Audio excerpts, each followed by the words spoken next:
Hey everybody, it's Becky Rojas here, coming to you live here on Facebook.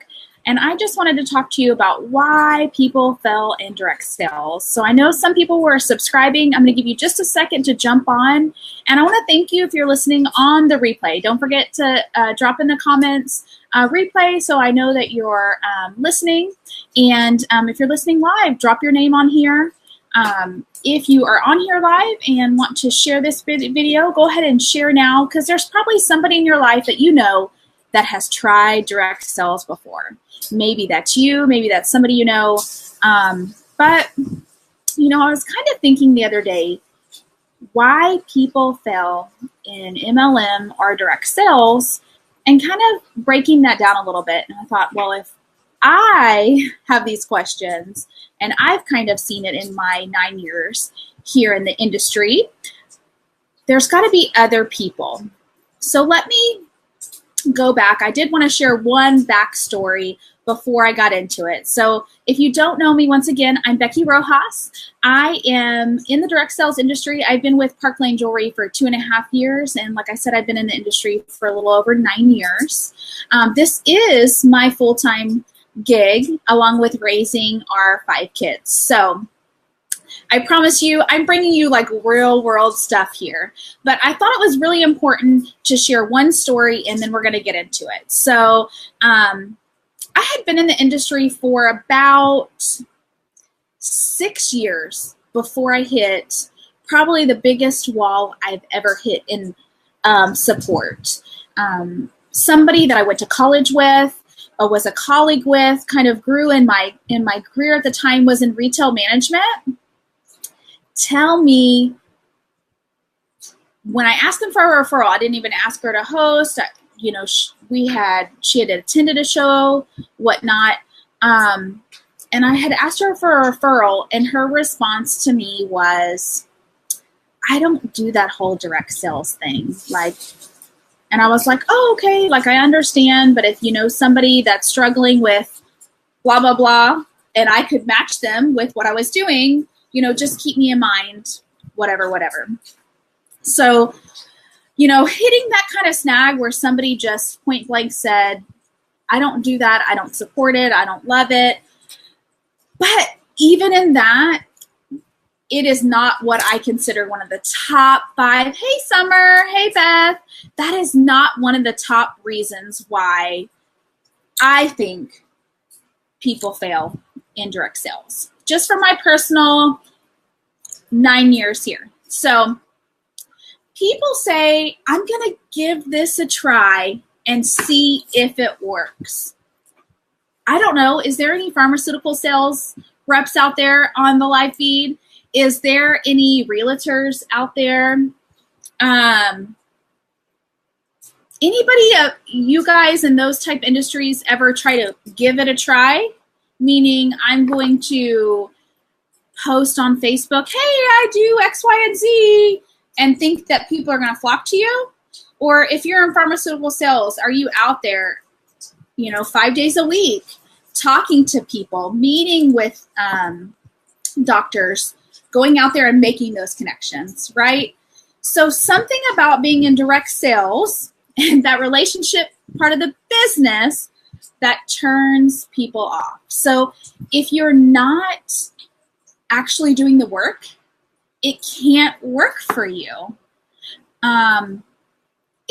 Even as annoying as the kiosk people are at the mall, they're making it work for them. They're going out there, they're talking to people. The difference in making it work for us is actually listening and building relationships. So if I'm out and about and I meet somebody new, they might not be my direct client, but getting to know them and building a relationship with them might in turn lead to business later on. Not the sole reason why you go out and meet people, but it definitely is something you need to do. So if you're just trying to give it a try, I promise it's never going to work. So how about this? How many of you know a friend that has been in multiple direct sales or MLM companies?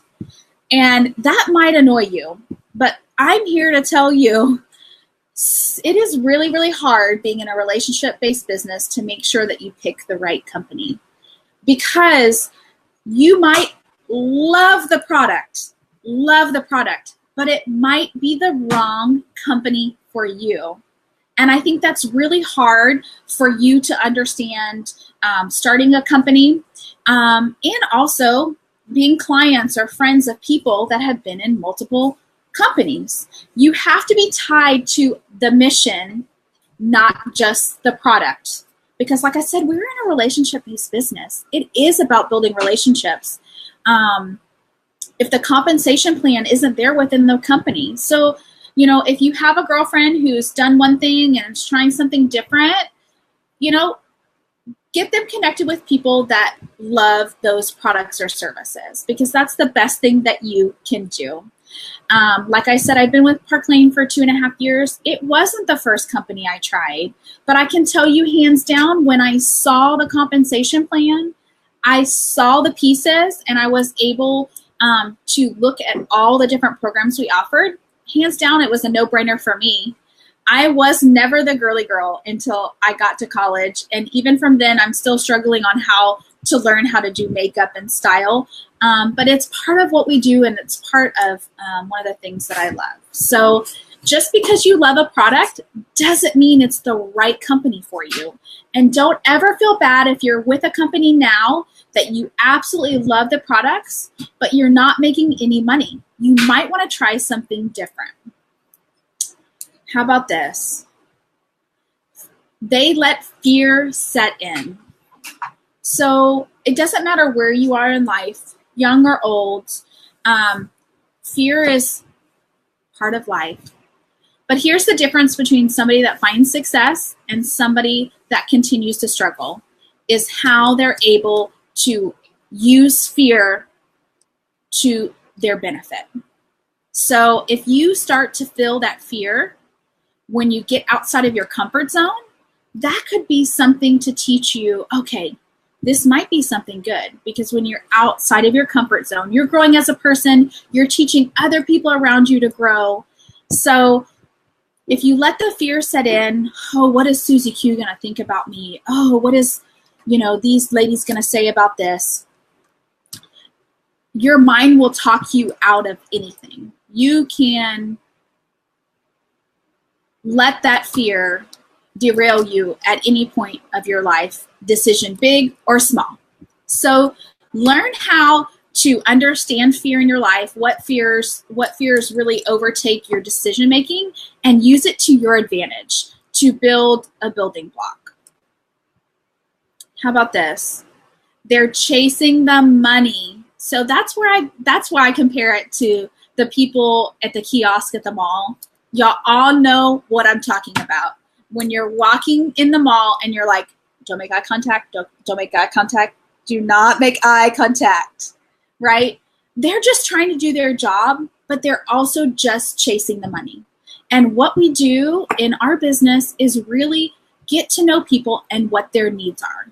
It is not a benefit to you or me or anybody in direct sales MLM to just sell you something. You have now become just one of those people that continues to make a bad rap for what we do.